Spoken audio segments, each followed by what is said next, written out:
everybody. Well, we made it through week 6, staying in our homes all day long, every day. So thanks for coming. Today's mini lesson is going to be about using quotation marks. I'm working with a writer and her mom right now who's really moving along. So this is a skill in the advanced level 8 on the conventions of writing developmental scale. Uses advanced print conventions accurately, quotation marks, commas, and apostrophes. So I'm going to zoom in. So this writer would be either in conventional, moving towards advanced, or in advanced, okay? And I'll show you an example of what that type of writing looks like. Can you see that, Bob? Okay. So this would be a skill that's kind of getting near the ends of the goals of kid writing. This would be where you're fine-tuning with your writers. So start with reminding them. Remember when we talked about punctuation earlier and we said, there's other types of punctuation that we'll get to later. This is the later. Okay, you could start by asking them, how do you know when someone's speaking when you're reading a book? What shows you that? And they will probably start talking about speech bubbles because they're so prevalent in a lot of children's books. Remember, there's a bird on this whole piggy and elephant line by Mo Willems that we looked at before. They're going to be familiar with that. And then you can say, well, how else might you know that an author's showing that someone is speaking? And maybe they'll come up with it. If not, you can talk about, they use quotation marks when they're doing their writing. They use quotation marks in their writing. And then you want to add this to the punctuation chart in the back of their journal that they have going already, because it's another type of punctuation. Okay, so I have a book, Knuffle Bunny. Yes, you do see the K. It's part of a series, Knuffle Bunny, Cautionary Tale, and then there's Knuffle Bunny Free and Knuffle Bunny 2. It's by Mo Willems also. He's hilarious. I mean, just read the book because it's funny, but also it really does a great job of talking about speech bubbles and quotation marks. I'm going to attach a link in case you don't have this book at home of a read aloud, so you can do the read aloud that way. And I'll just read a little bit today to kind of show you where I'm going with this. But a block or so later, Trixie realized something. Trixie turned to her daddy and said, "Aggle, flaggle, clabble." "That's right," replied her daddy. "We're going home."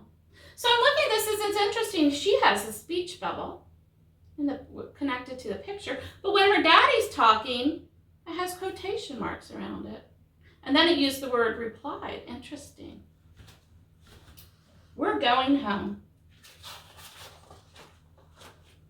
"Aggle, flaggle, clabble," said Trixie again. And please encourage using the different voices, because if they know they get to make up voices when they see these marks, they're going to be looking everywhere to use and find these books and writing, marks and writing.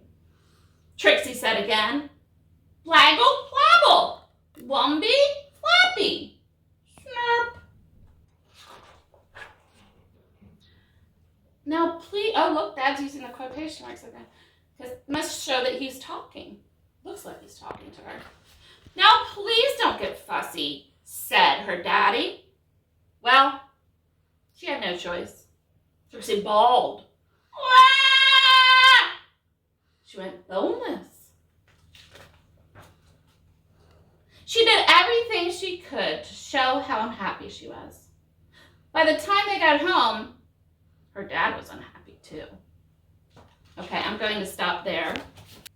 So, okay, you can point out that quotation marks are either within the sentence, after said, or another word that lets you know someone is speaking, told, yelled, whispered, screamed. You can add a list of these to your chart. That would be good. Followed by a comma before the quotation marks, and have a period or a question or exclamation mark inside the quotation, like the one up here, this example. Or at the beginning of the sentence with a comma inside the quotation marks, followed by said or a like word, and a name of a person, then a period, said Katie. With pronouns, the subject she would switch with the verb said, but that, my friends, is for another lesson altogether down the road. Also point out that almost always the first word inside the quotation mark starts with a capital letter. Okay, so in the interest of time, I did this prior. So then you're going to go to modeling, and I have these fun speech bubble type things you can get. Post-it notes on Amazon. I'm happy to leave these out in the mailbox if you let me know you need them. Or you could just take a post-it note and cut it out, no problem, or just any kind of paper, or just draw a speech bubble. Okay, so here's Katie. She's saying in her speech bubble, it is raining again. Here's Bob. He's the cheery one. Maybe there will be a rainbow. So up in the picture, the names are they're labeled, so you know who it is talking. And here they are talking in their speech bubble. When you get to the writing, you're going to point out again, as we always do your pictures match your words? Let's check it out. Katie said, it is raining again. Bob said, maybe there will be a rainbow. Okay, so you're going to have your child figure out, where would the quotation, well, I see they're up there in the speech bubbles, where do I put my quotation marks? So use a different colored pen or colored pencil, whichever, and hopefully they will be able to find where they go. We can be talking them through the clues, like the capital letters, after the comma, after a word like said, and outside of the periods. You're going to be talking them through this part.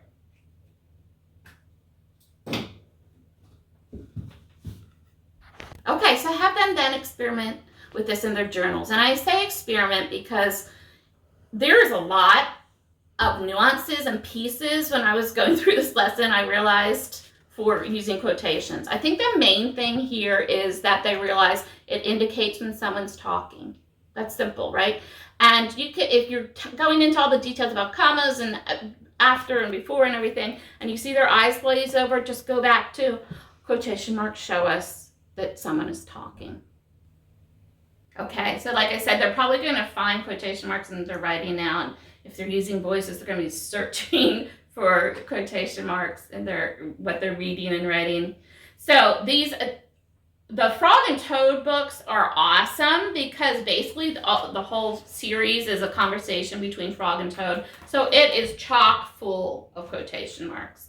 And it shows they're having a conversation, and so you can talk about that too. These are great books, but you'll find them in all sorts of different books. So thank you for being our at-home heroes. And one thing you can be thinking of as we enter week 7 is that all of these skills with kid writing they're building independence. So it might even be a selfish goal that bit by bit they're getting to, they don't come to every time, how do you spell this? And I don't know what to do here. That they're learning how to do it, and it's empowering, and it's probably bringing peace and empowerment to all if they're not constantly asking you, right? So keep on keeping on. Stay safe. Thank you.